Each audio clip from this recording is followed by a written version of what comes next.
عليكم أبطال سنة رابعة ابتدائي. أول مرة هناخد دراسات اجتماعية. يعني إيه أصلا دراسات اجتماعية؟ إيه الكلمة الكبيرة دي؟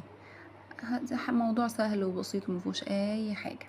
لما نحفظه كده بالراحة ونفهمه بالراحة الدنيا هتبقى جميلة إن شاء الله.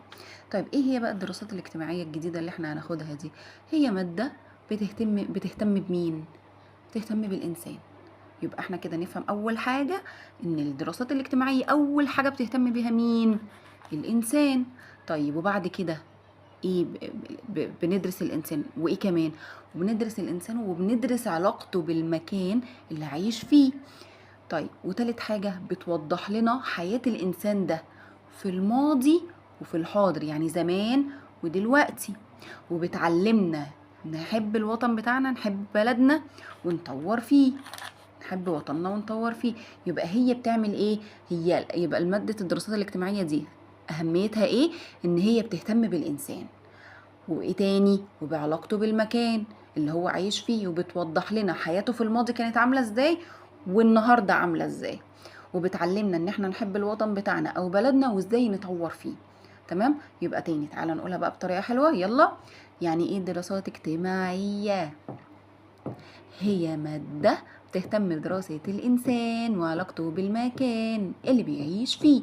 هي مادة تهتم بدراسة الإنسان وعلاقته بالمكان اللي بيعيش فيه. بتوضح لنا حياته في الماضي والحاضر كمان. بتوضح لنا حياته في الماضي والحاضر كمان. وبتعلمنا نحب وطننا ونطور فيه. تمام؟ هو ده التعريف بتاع الدراسات الاجتماعية. تمام؟ طيب ليها فروع؟ ليها كم فرع؟ ليها 4 فروع. ايه هم؟ جغرافيا وتاريخ، اقتصاد، تربية وطنية. جغرافيا وتاريخ، اقتصاد، تربية وطنية. يبقى الأربعة ايه؟ جغرافيا وتاريخ، اقتصاد، تربية وطنية. طب ايه الجغرافيا دي بقى؟ انا خلاص فهمت الدراسات بالعافية. ايه يعني ايه جغرافيا؟ الجغرافيا دي بتعمل ايه؟ بتدرس الارض والخرائط والاماكن اللي بيعيش فيها الانسان. لان احنا قلنا ايه؟ قلنا ان الدراسات اصلا بتهتم بدراسة مين؟ دراسة الانسان. يبقى الجغرافيا بتهتم بالحاجات اللي عايش فيها الانسان، اللي هي زي ايه؟ الارض والخرائط والاماكن اللي بيعيش فيها الانسان. يبقى الجغرافيا بتعمل ايه؟ بتدرس الارض والخرائط والاماكن اللي يعيش فيها الانسان. خلصنا؟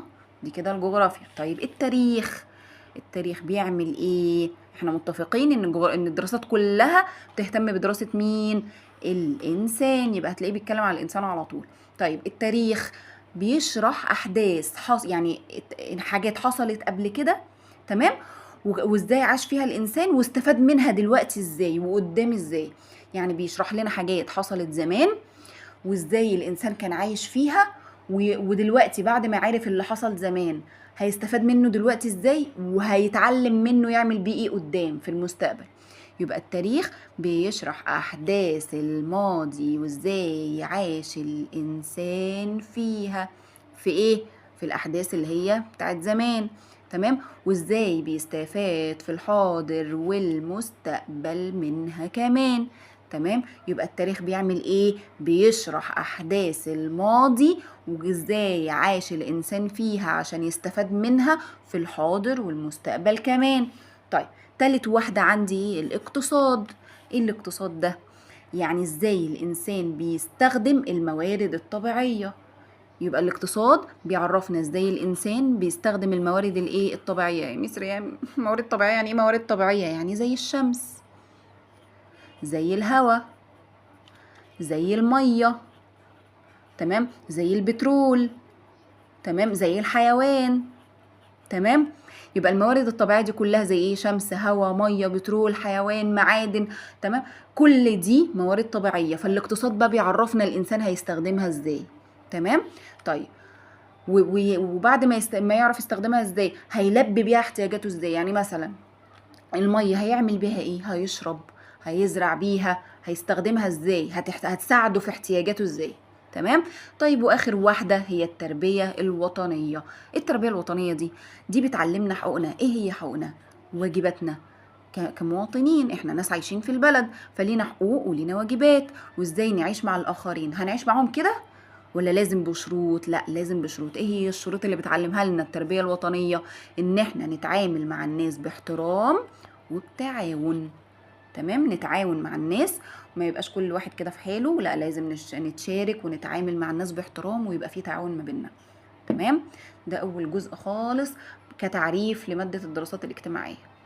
تمام، ان شاء الله اشوفكم على خير مع ميس ريهام، هبسطها لك.